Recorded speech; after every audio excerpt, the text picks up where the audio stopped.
أعوذ بالله من الشيطان الرجيم.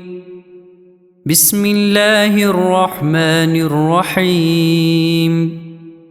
والمحصنات من النساء إلا ما ملكت أيمانكم كتاب الله عليكم، وأحل لكم ما وراء ذلكم أن تبتغوا بأموالكم محصنين غير مسافحين، فما استمتعتم به منهن فآتوهن أجورهن فريضة، ولا جناح عليكم فيما تراضيتم به من بعد الفريضة، إن الله كان عليما حكيما.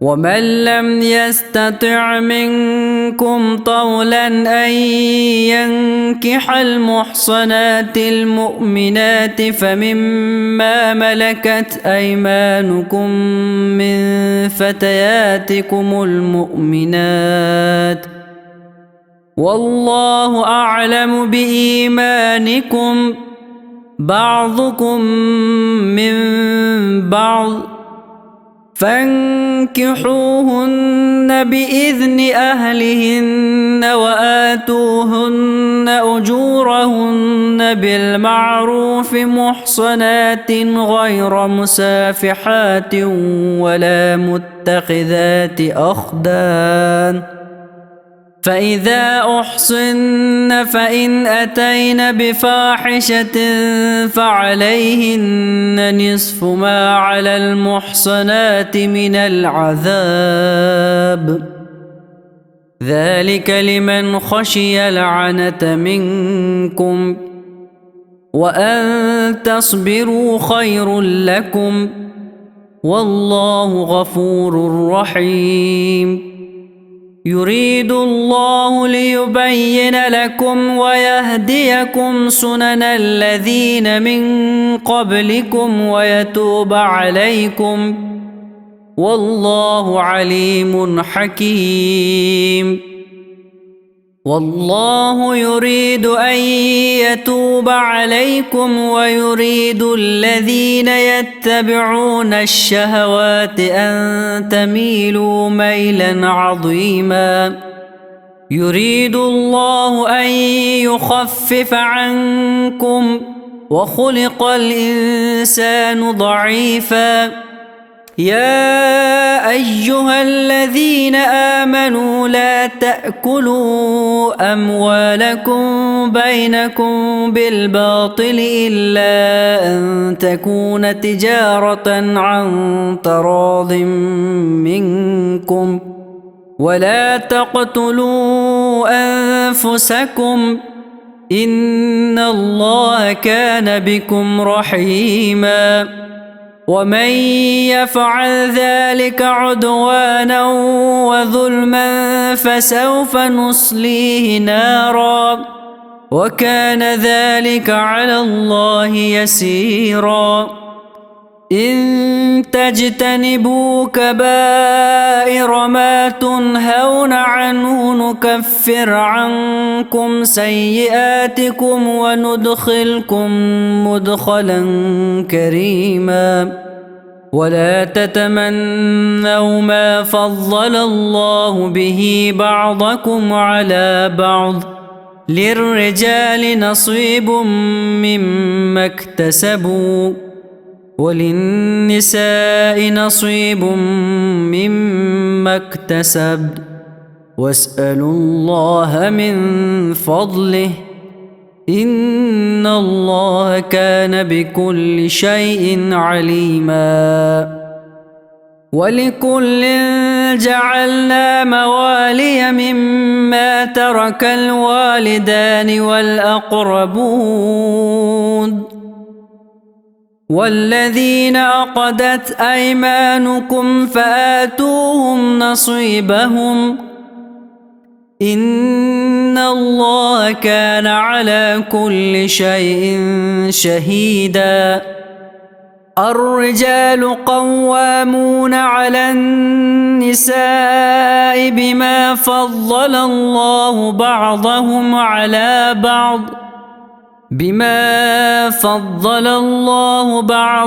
على بعض وبما أنفقوا من أموالهم.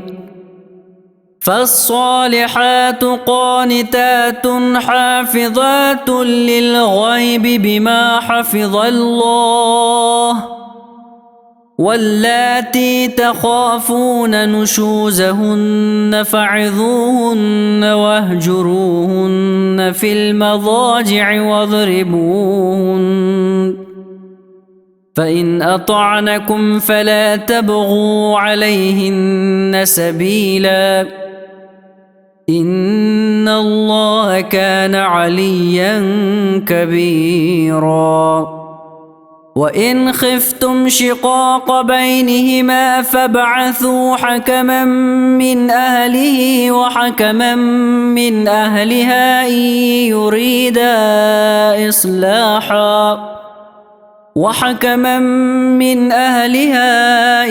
يريدا إصلاحا يوفق الله بينهما، إن الله كان عليما خبيرا.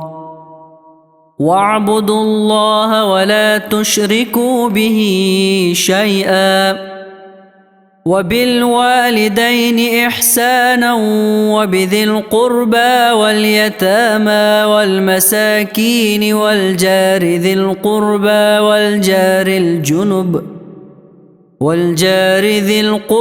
والجار الجنب والصاحب بالجنب وابن السبيل وما ملكت أيمانكم، إن الله لا يحب من كان مختالا فخورا. الذين يبخلون ويأمرون الناس بالبخل ويكتمون ما آتاهم الله من فضله، وأعتدنا للكافرين عذابا مهينا. والذين ينفقون أموالهم رئاء الناس ولا يؤمنون بالله ولا باليوم الآخر، ومن يكن الشيطان له قرينا فساء قرينا. وماذا عليهم لو آمنوا بالله واليوم الآخر وأنفقوا مما رزقهم الله، وكان الله بهم عليما. إن الله لا يظلم مثقال ذرة، وإن تك حسنة يضاعفها ويؤت من لدنه أجرا عظيما. فكيف إذا جئنا من كل أمة بشهيد وجئنا بك على هؤلاء شهيدا؟ يومئذ يود الذين كفروا وعصوا الرسول لو تسوى بهم الأرض ولا يكتمون الله حديثا. يا أيها الذين آمنوا لا تقربوا الصلاة وأنتم سكارى حتى تعلموا ما تقولون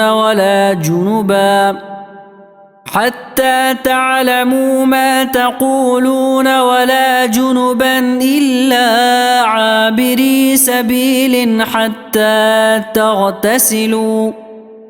وإن كنتم مرضى أو على سفر أو جاء أحد منكم من الغائط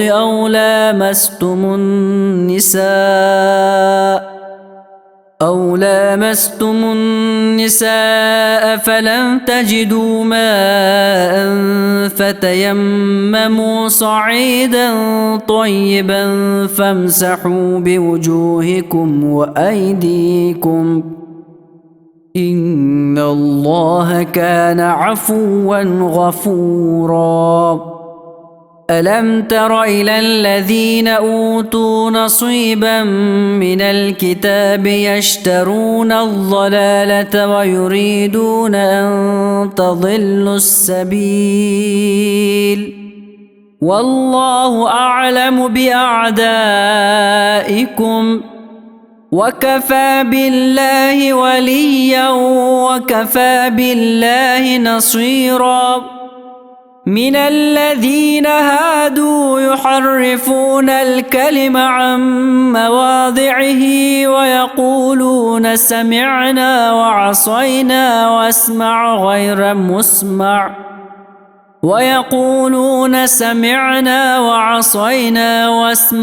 غير مسمع وراعنا ليا بألسنتهم وطعنا في الدين ولو أنهم قالوا سمعنا وأطعنا واسمع وانظرنا لكان خيرا لهم وأقوم ولكن لعنهم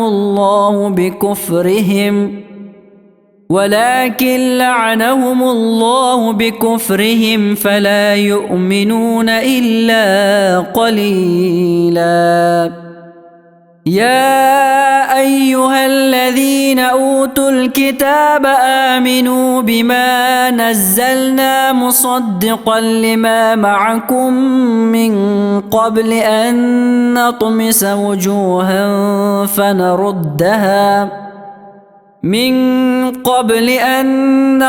وجوها فنردها على أدبارها أو نلعنهم كما لعنا أصحاب السبت وكان أمر الله مفعولا. إن الله لا يغفر أن يشرك به ويغفر ما دون ذلك لمن يشاء ومن يشرك بالله فقد افترى إثما عظيما. ألم تر إلى الذين يزكون أنفسهم بل الله يزكي من يشاء ولا يظلمون فتيلا. انظر كيف يفترون على الله الكذب وكفى به إثما مبينا. ألم تر إلى الذين أوتوا نصيبا من الكتاب يؤمنون بالجبت والطاغوت ويقولون للذين كفروا هؤلاء أهدى من الذين آمنوا سبيلا. أولئك الذين لعنهم الله ومن يلعن الله فلن تجد له نصيرا. أم لهم نصيب من الملك فإذا لا يؤتون الناس نقيرا. أم يحسدون الناس على ما آتاهم الله من فضله فقد آتينا آل إبراهيم الكتاب والحكمة وآتيناهم ملكا عظيما. فمنهم من آمن به ومنهم من صد عنه وكفى بجهنم سعيرا. إن الذين كفروا بآياتنا سوف نصليهم نارا كلما نضجت جلودهم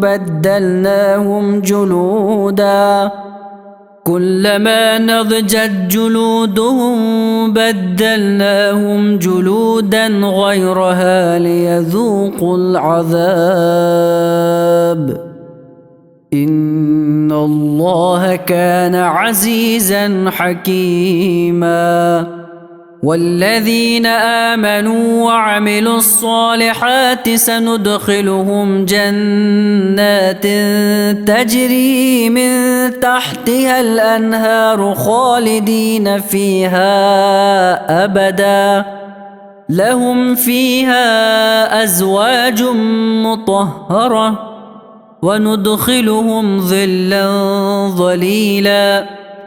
إن الله يأمركم أن تؤدوا الأمانات إلى أهلها وإذا حكمتم بين الناس أن تحكموا بالعدل إن الله نعم ما يعظكم به إن الله كان سميعا بصيرا. يا أيها الذين آمنوا أطيعوا الله وأطيعوا الرسول وأولي الأمر منكم فإن تنازعتم في شيء فردوه إلى الله والرسول إن كنتم تؤمنون بالله واليوم الآخر ذلك خير وأحسن تأويلا. ألم تر إلى الذين يزعمون أنهم آمنوا بما أنزل إليك وما أنزل من قبلك يريدون أن يتحاكموا إلى الطاغوت وقد أمروا أن يكفروا به ويريد الشيطان أن يضلهم ضلالا بعيدا. وإذا قيل لهم تعالوا إلى ما أنزل الله وإلى الرسول رأيت المنافقين يصدون عنك صدودا. فكيف إذا أصابتهم مصيبة بما قدمت أيديهم ثم جاءوك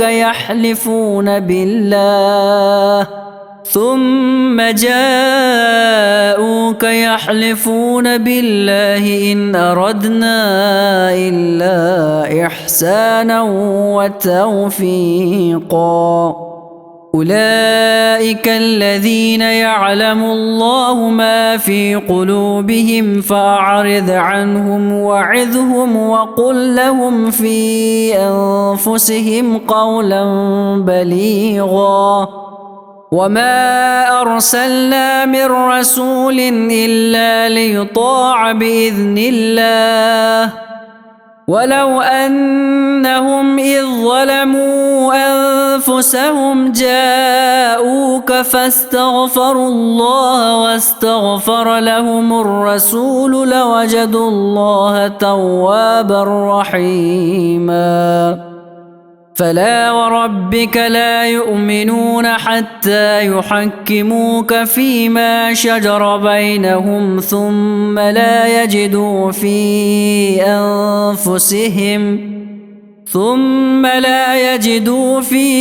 أنفسهم حرجا مما قضيت ويسلموا تسليما.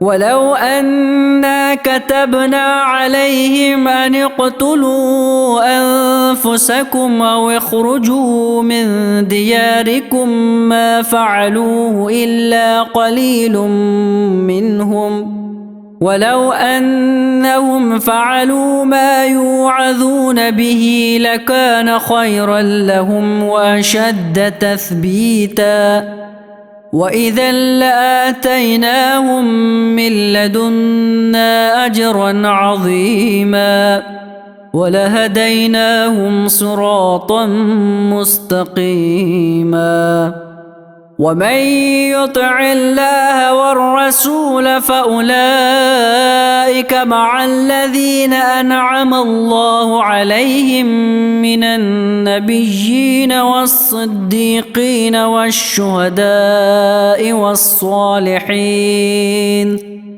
وحسن أولئك رفيقا ذلك الفضل من الله وكفى بالله عليما يا أيها الذين آمنوا خذوا حذركم فانفروا ثبات أو انفروا جميعا وإن منكم لمن ليبطئن فإن أصابتكم مصيبة قال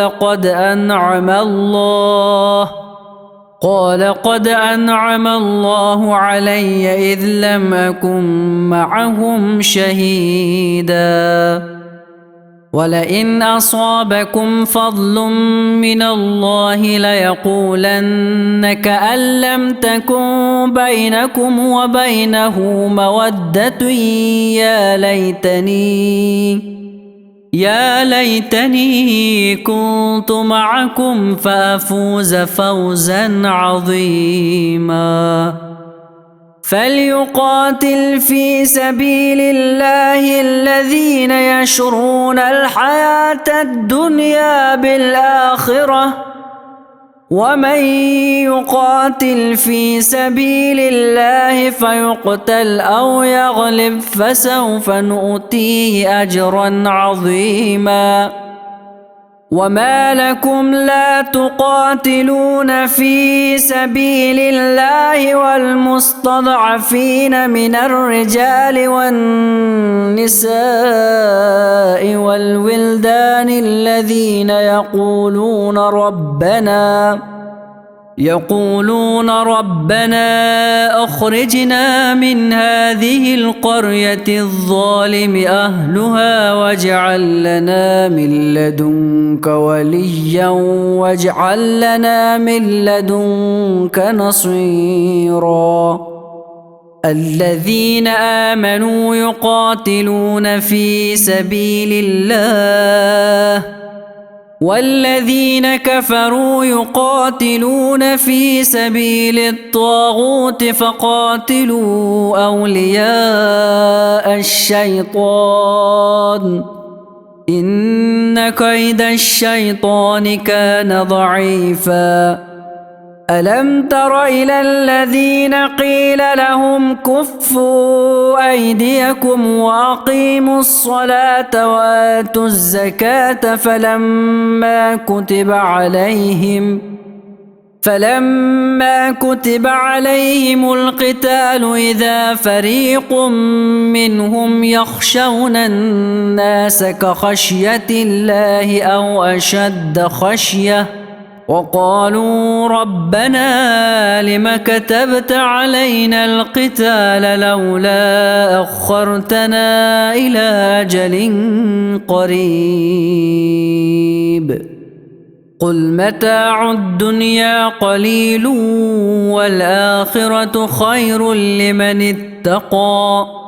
والآخرة خير لمن اتقى ولا تظلمون فتيلا أينما تكونوا يدرككم الموت ولو كنتم في بروج مشيدة وإن تصبهم حسنة يقولون هذه من عند الله وإن تصبهم سيئة يقولوا هذه من عندك قل كل من عند الله فما لهؤلاء القوم لا يكادون يفقهون حديثا ما أصابك من حسنة فمن الله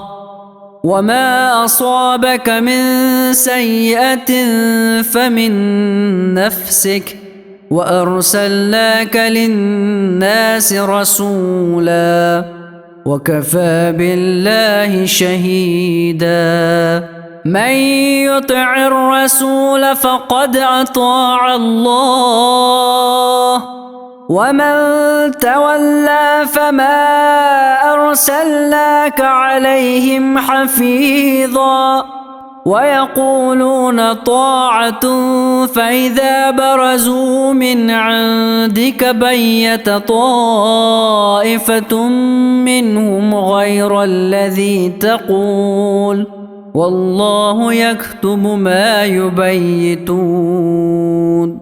فأعرض عنهم وتوكل على الله وكفى بالله وكيلا أفلا يتدبرون القرآن ولو كان من عند غير الله لوجدوا فيه اختلافا كثيرا وإذا جاءهم أمر من الأمن أو الخوف أذاعوا به ولو ردوه إلى الرسول وإلى أولي الأمر منهم لعلمه الذين يستنبطونه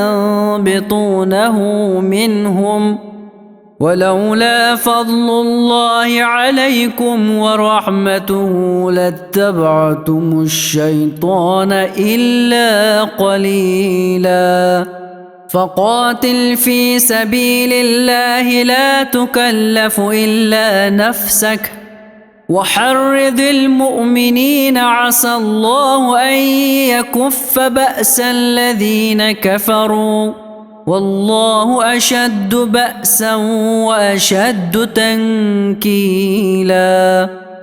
من يشفع شفاعة حسنة يكن له نصيب منها ومن يشفع شفاعة سيئة يكن له كفل منها وكان الله على كل شيء مقيتا وإذا حييتم بتحية فحيوا بأحسن منها أو ردوها إن الله كان على كل شيء حسيبا الله لا إله إلا هو ليجمعنكم إلى يوم القيامة لا ريب فيه ومن أصدق من الله حديثا فما لكم في المنافقين فئتين والله أركسهم بما كسبوا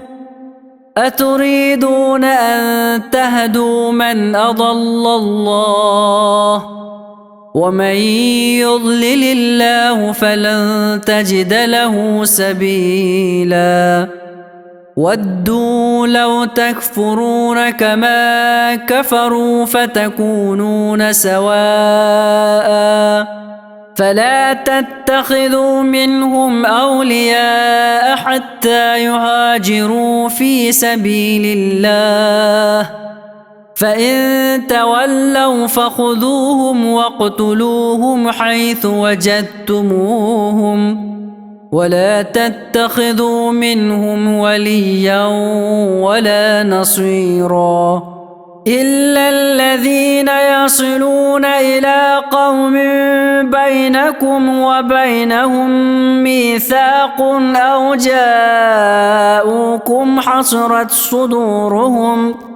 أو جاءوكم حصرت صدورهم أن يقاتلوكم أو يقاتلوا قومهم ولو شاء الله لسلطهم عليكم فلقاتلوكم فإن اعتزلوكم فلم يقاتلوكم وألقوا إليكم السلم فما جعل الله لكم عليهم سبيلا.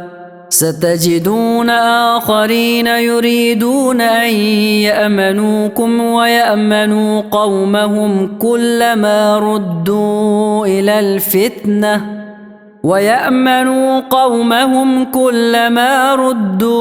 إلى الفتنة أركسوا فيها، فإن لم يعتزلوكم ويلقوا إليكم السلم ويكفوا أيديهم فخذوهم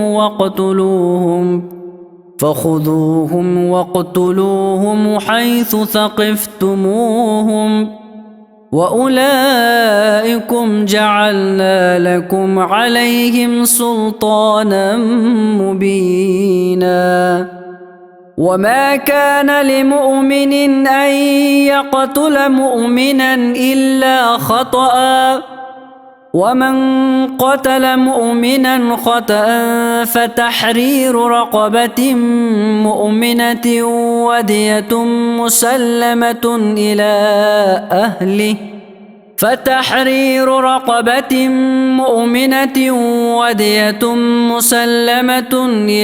أهله إلا أن يصدقوا، فإن كان من قوم عدو لكم وهو مؤمن فتحرير رقبة مؤمنة، وإن كان من قوم بينكم وبينهم ميثاق فدية مسلمة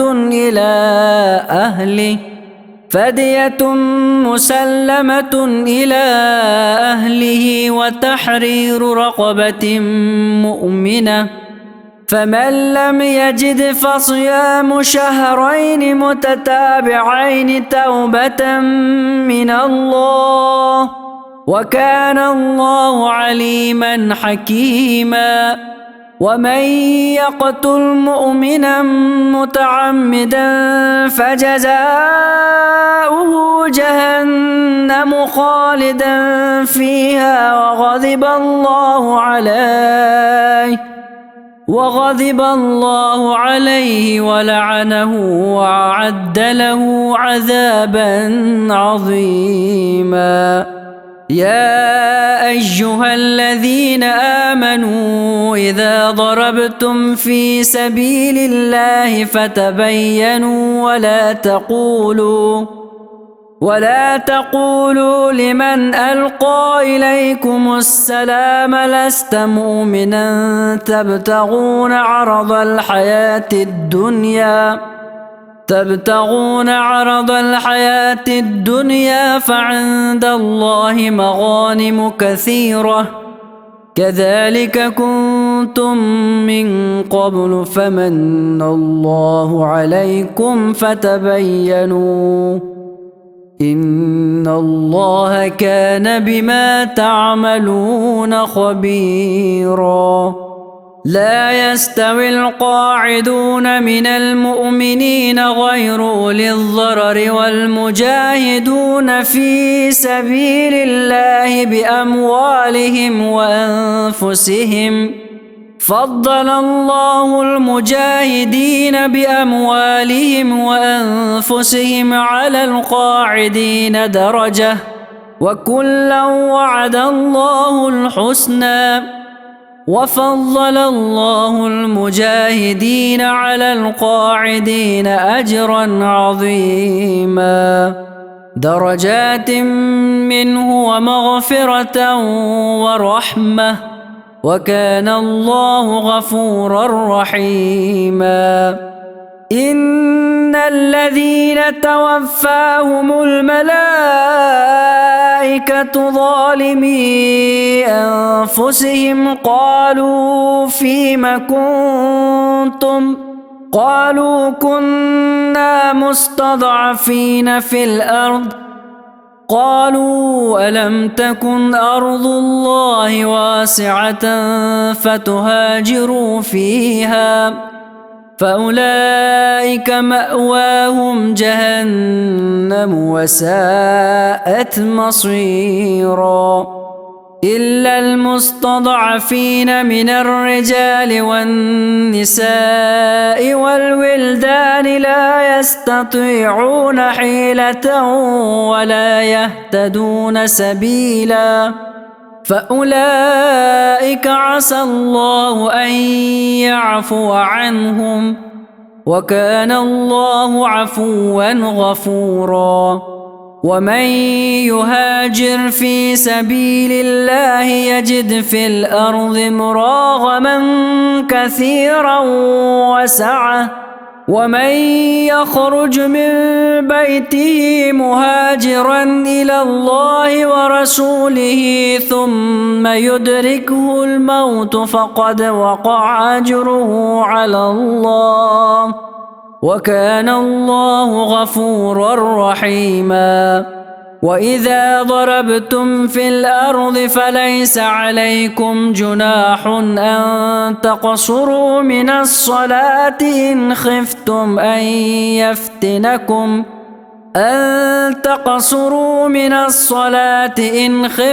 أن يفتنكم الذين كفروا، إن الكافرين كانوا لكم عدوا مبينا.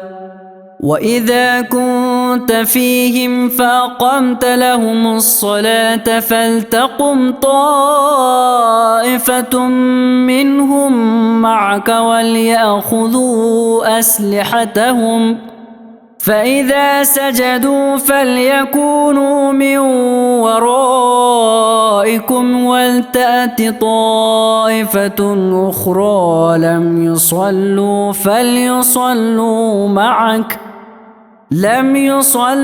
فليصلوا معك وليأخذوا حذرهم وأسلحتهم.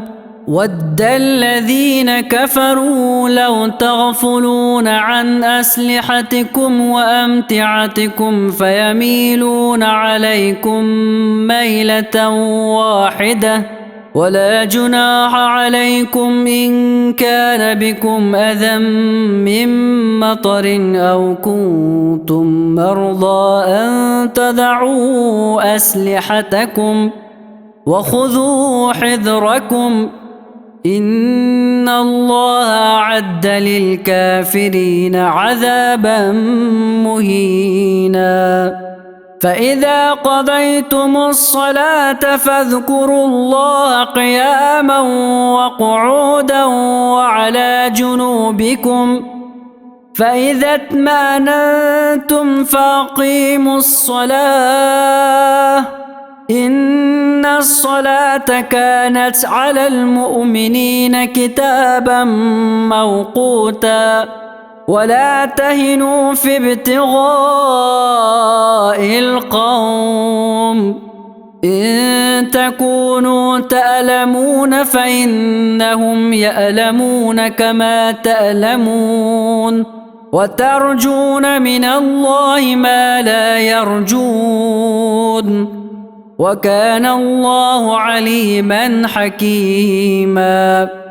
إنا أنزلنا إليك الكتاب بالحق لتحكم بين الناس بما أراك الله، ولا تكن للخائنين خصيما، واستغفر الله، إن الله كان غفورا رحيما.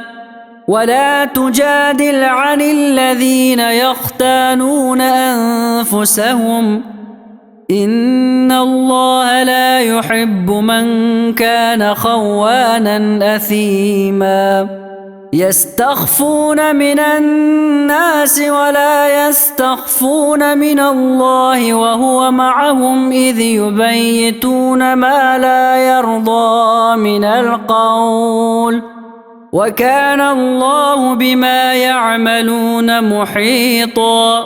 ها أنتم هؤلاء جادلتم عنهم في الحياة الدنيا، في الحياة الدنيا فمن يجادل الله عنهم يوم القيامة أم من يكون عليهم وكيلا ومن يعمل سوءا أو يظلم نفسه ثم يستغفر الله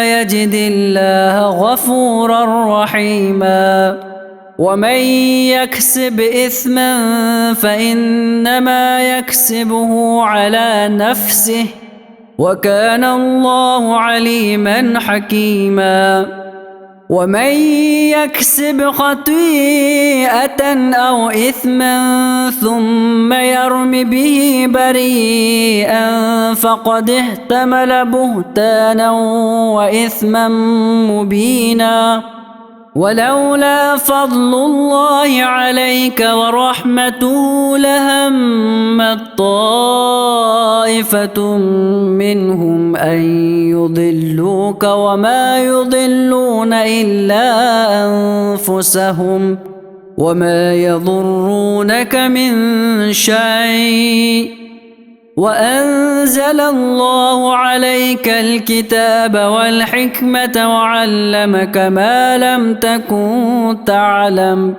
وكان فضل الله عليك عظيما لا خير في كثير من نجواهم إلا من أمر بصدقة أو معروف أو إصلاح بين الناس ومن يفعل ذلك ابتغاء مرضات الله فسوف نؤتيه أجرا عظيما ومن يشاقق الرسول من بعد ما تبين له الهدى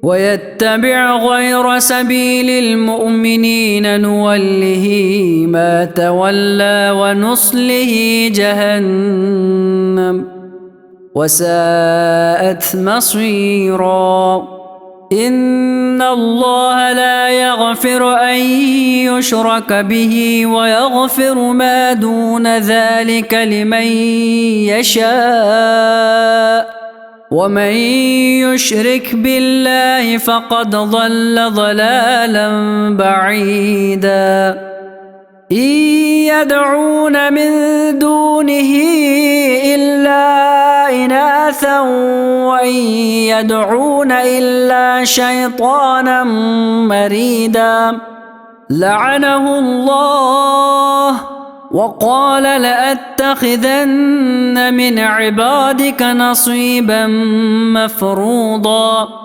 ولأضلنهم ولأمنينهم ولآمرنهم فليبتكن آذان الأنعام ولآمرنهم فليغيرن خلق الله ومن يتخذ الشيطان وليا من دون الله فقد خسر خسرانا مبينا يعدهم ويمنيهم وما يعدهم الشيطان إلا غرورا أولئك مأواهم جهنم ولا يجدون عنها محيصا والذين آمنوا وعملوا الصالحات سندخلهم جنات تجري من تحتها الأنهار خالدين فيها أبدا وعد الله حقا ومن أصدق من الله قيلا ليس بأمانيكم ولا أماني أهل الكتاب من يعمل سوءا يجز به ولا يجد له من دون الله وليا ولا نصيرا ومن يعمل من الصالحات من ذكر أو أنثى وهو مؤمن فأولئك يدخلون الجنة ولا يظلمون نقيرا. ومن أحسن دينا ممن أسلم وجهه لله وهو محسن واتبع ملة إبراهيم حنيفا واتخذ الله إبراهيم خليلا. ولله ما في السماوات وما في الأرض وكان الله بكل شيء محيطا. ويستفتونك في النساء قل الله يفتيكم فيهن وما يتلى عليكم في الكتاب في يتامى النساء اللاتي لا تؤتونهن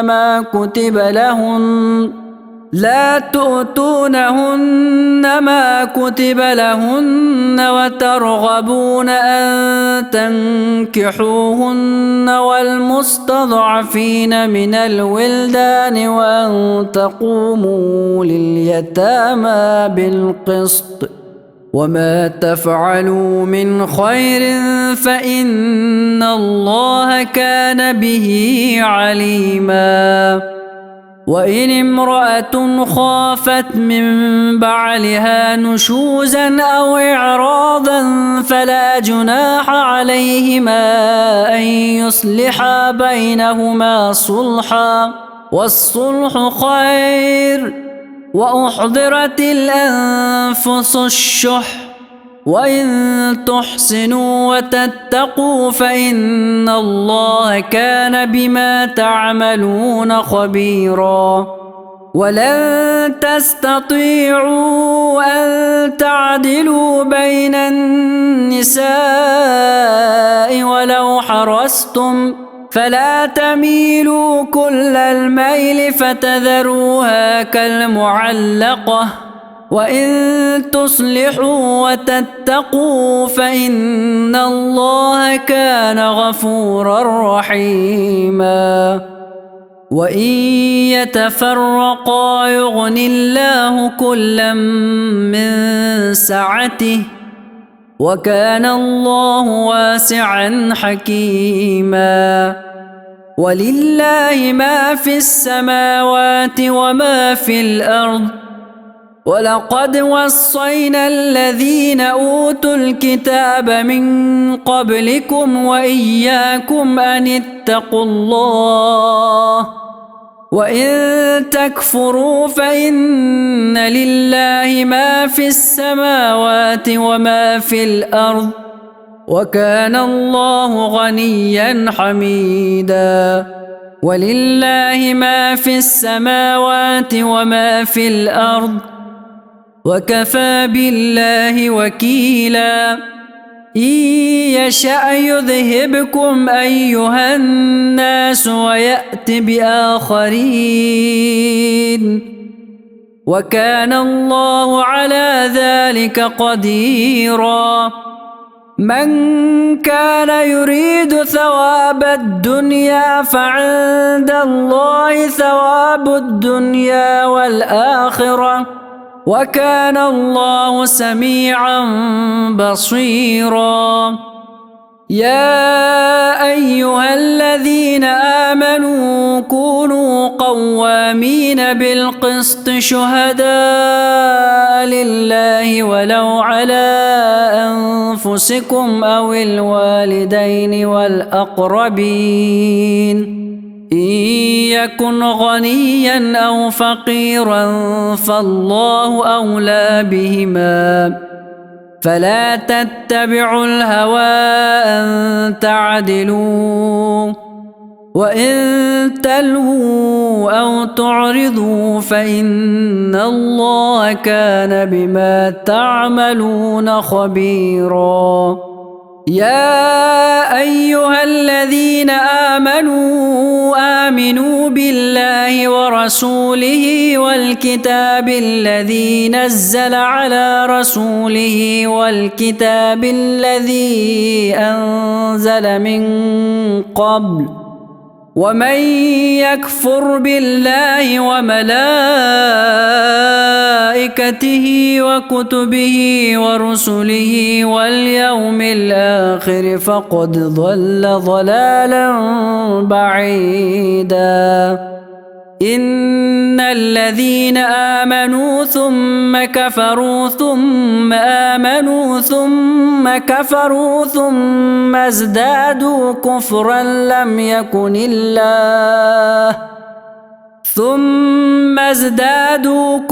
لم يكن الله ليغفر لهم ولا ليهديهم سبيلا بشر المنافقين بأن لهم عذابا أليما الذين يتخذون الكافرين أولياء من دون المؤمنين أيبتغون عندهم العزة فإن العزة لله جميعا وقد نزل عليكم في الكتاب أن إذا سمعتم آيات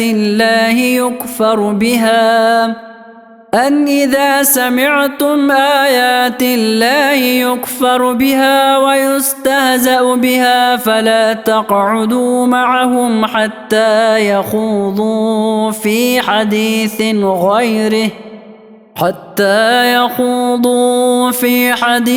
غيره إنكم إذا مثلهم إن الله جامع المنافقين والكافرين في جهنم جميعا الذين يتربصون بكم فإن كان لكم فتح من الله قالوا ألم نكن معكم وإن كان للكافرين نصيب قالوا ألم نستحوذ عليكم ونمنعكم من المؤمنين فالله يحكم بينكم يوم القيامة ولن يجعل الله للكافرين على المؤمنين سبيلا إن المنافقين يخادعون الله وهو خادعهم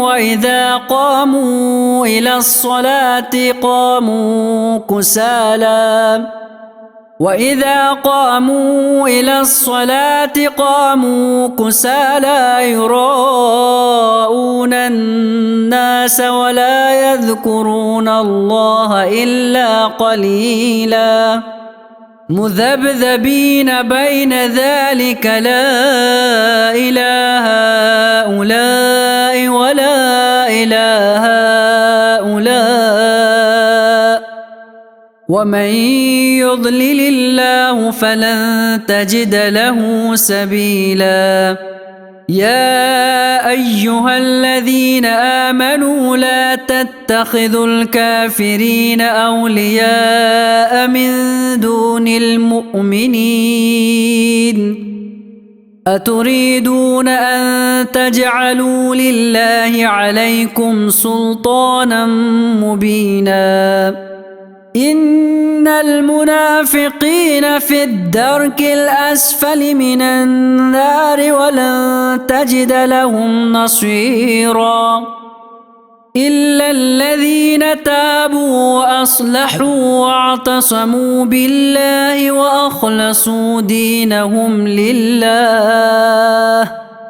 وأخلصوا دينهم لله فأولئك مع المؤمنين وسوف يؤتي الله المؤمنين أجرا عظيما ما يفعل الله بعذابكم إن شكرتم وآمنتم وكان الله شاكرا عليما.